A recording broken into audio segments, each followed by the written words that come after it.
और आइए रुक करते हैं खबरों की ओर। नवा रायपुर में सीएम और मंत्रियों के बंगले तैयार हो चुके हैं। प्रदेश के कृषि मंत्री राम विचार नेताम पहले मंत्री हैं जो नवा रायपुर स्थित सरकारी बंगले में शिफ्ट होंगी। जानिए आखिर कितने एकड़ में बना है बंगाल और ये बंगला और क्या क्या सुविधाएं हैं। नवा रायपुर में सीएम और मंत्रियों के आलीशान बंगले तैयार। हर एक मंत्री का बंगला 2-2 एकड़ में बना। बंगले में निजी रेजिडेंशियल के साथ ऑफिस भी तैयार। बंगले में निजी स्टाफ के लिए क्वार्टर भी बनाए गए। क्षेत्र के रहवासियों के लिए 20 बिस्तरों का डॉर्मेट्री भी बनाया गया। नवा रायपुर में बसाहट में तेजी लाने की शुरुआत हो गई है। प्रदेश के कृषि मंत्री राम विचार नेताम प्रदेश के पहले मंत्री होंगी जो नया रायपुर स्थित सरकारी बंगले में शिफ्ट होंगी। आज प्रारंभिक पूजा उनके बंगले में हुई। इसके बाद आज विधिवत गृह प्रवेश का कार्यक्रम होगा। मंत्री नेताम ने कहा, नवा रायपुर में आज नहीं तो कल सभी को आना है। यहाँ वेल फर्निश्ड बंगले बनाए गए हैं। सभी प्रकार की सुविधाएं यहाँ हैं, इसलिए यहाँ रहने की शुरुआत कर रहे हैं। मंत्री और सीएम के जो हैं नए बंगले नया रायपुर में बन चुके हैं। और जो आपको बता दूं, नया रायपुर में पहली बार जो है मंत्री राम विचार नेताम जी कृषि मंत्री जो हैं वो जो है प्रवेश कर चुके हैं। साधना न्यूज़ की तरफ से आपको ना बहुत बहुत बधाई एवं शुभकामनाएं। आप नए जो है कल के डेट में गृह प्रवेश करने वाले हैं, क्या कहेंगे उसको लेकर के? देखिए, सावन का एक पवित्र माह चल रहा है। इसमें पूरा सावन महीने में भोलेनाथ का जाए पूरे देश दुनिया में लोग पूजा करते हैं, आराधना करते हैं। तो ऐसे पुनीत अवसर पे हमने नए आवास में आने का निर्णय किया। और आप सब देख रहे हैं कि कल से लगातार पूजा का ये अनुष्ठान चल रहा है। कल पूर्णाहुति है और उस अवसर पर हमने सभी प्रमुख लोगों को आमंत्रित किया है। उनकी उपस्थिति में हम गृह प्रवेश कर रहे हैं।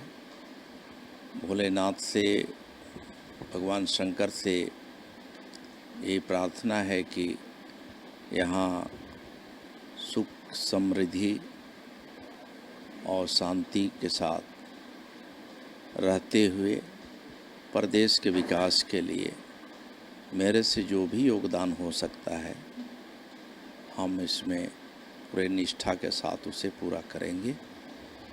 और यहाँ आने से निश्चित ही एक एक चीज़ का ध्यान रखते हुए यहाँ निर्माण किया गया है। इतना भव्य भवन बनाया गया है जिसमें एक एक स्टाफ को बैठने की जगह, कर्मचारियों को, छोटे कर्मचारियों को रहने के लिए अलग स्थान और परिवारजन के लिए जो रूम बने हैं अलग से बने हैं, आप देख भी रहे हैं। तो यहाँ रह करके लोगों में स्वाभाविक है कि कैपेसिटी भी बिल्डअप होगी और लोगों से मिलने का भी बहुत अच्छा यहाँ व्यवस्था किया गया है। उनको भी समय दे पाएंगे। लोगों के लिए जो भी हम लोग का दायित्व है उसे भी हम पूरा करने में मैं समझता हूँ कि सफल होंगे। सावन का पावन पर्व है और भोलेनाथ की कृपा है। ऐसे में जो है यहाँ की किस प्रकार की सुरक्षा व्यवस्था है उसको लेकर के क्या कहेंगे? सुरक्षा व्यवस्था को, सुरक्षा व्यवस्था अपने आप सब ठीक हो जाएगी। जब हम सब यहाँ पे रहने लगे हैं तो वो सुरक्षा भी मैं समझता हूँ कि सब किसी प्रकार कोई दिक्कत नहीं होगी। और यहाँ हम लोग तो आम जनों से निकल के आए हैं और उसमें कोई डिफरेंसेस अपने में नहीं है। हम भी उसी गांव के हैं जहाँ से लोग आज चल के आए हैं। आम जनों की अगर आप बात कर रहे हैं तो मंत्रियों के पूरे बंगले जो हैं बन गए हैं। जल्दी ही मंत्री शिफ्ट करेंगे और सीएम भी शिफ्ट करेंगे। लेकिन कांग्रेस लगातार तंज कस रही है और कह रही है कि प्रधानमंत्री आवास योजना से जनता को क्या है, आवास नहीं मिल पा रही है और मंत्रियों को आवास मिल रहे हैं। मैं समझता हूँ कि जिस प्रकार से माननीय मुख्यमंत्री विष्णुदेव साय जी के नेतृत्व ने अभी ये 5-6-7 महीने में ही जो ऐतिहासिक काम किया है वो उसकी कल्पना नहीं कर सकते। अब आप देख सकते हैं कि गरीबों के लिए आवास जो भूपेश बघेल के सरकार के समय 18 लाख आवास छूटा हुआ था शहरी ग्रामीण मिला के, उसके लिए हमारी स्वीकृति मिल गई है। हम लोगों ने बनाना शुरू कर दिया। अब 1 साल के अंदर पूरे यहाँ छत्तीसगढ़ में पूरा चेंज दिखाई देगा। तो इतना बड़ा निर्णय हुआ है। और ये जहाँ तक आवास बनने का है, मंत्रियों का है, बाकी का है, माननीय मुख्यमंत्री जी का है, राजभवन है, विधानसभा है, इसी कैंपस में आसपास में ही सभी आ रहे हैं।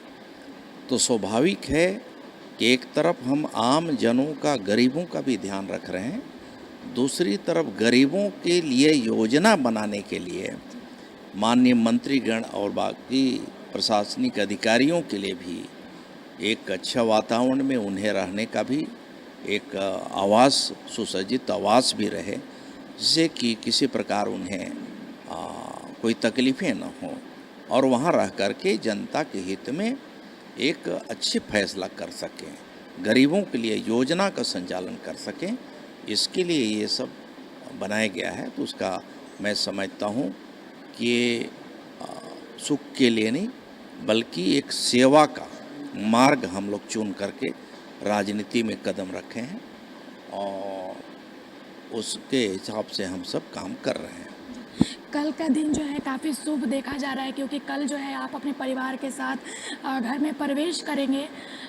लोग यहाँ से आपका पूरा काम काज देखा जाएगा और आपकी जिम्मेवारी यहाँ से देखी जाएगी, यहाँ से संभालेंगे। जनता को क्या संदेश देंगे आप? अब जनता का आशीर्वाद हम सबको मिला है। प्रदेश की जनता ने भारतीय जनता पार्टी के सरकार को बनाया है, हम सबको मंत्रिमंडल पे जब बैठाया है, तो एक गुरुतर दायित्व है हम लोग के ऊपर कि जनता की उम्मीदों पर कितना हम खरे उतर पाते हैं। ये हम सब के लिए एक चुनौती वाला काम है। मैं समझता हूँ कि लोगों का आशीर्वाद मिलता रहे और बाबा भोलेनाथ की कृपा से उन सभी चुनौतियों को हम सब जो है पूरा करेंगे। हम जनता की उम्मीदों पर हम खरा भी उतरेंगे। बहुत बहुत धन्यवाद। हमारे साथ एक कृषि मंत्री रामविचार नेताम जी जो है कल के डेट में, कल यानी 31 तारीख को गृह प्रवेश करने जा रहे हैं अपने पूरे परिवार के साथ और अब यहाँ से जो है अपने बागडोर संभालेंगे, यहाँ से पूरे कामकाज को देखेंगे, क्योंकि यहाँ पूरी व्यवस्था कर दी गई है। कल के डेट में ये अपने परिवार के साथ जो है गृह प्रवेश करेंगे। कैमरामैन राजेश के साथ सोनाली जायसवाल की रिपोर्ट, रायपुर, छत्तीसगढ़। नवा रायपुर में सीएम और मंत्रियों के बंगले तैयार हो गए हैं। मंत्री नेताम रायपुर छोड़कर नवा रायपुर में रहेंगे।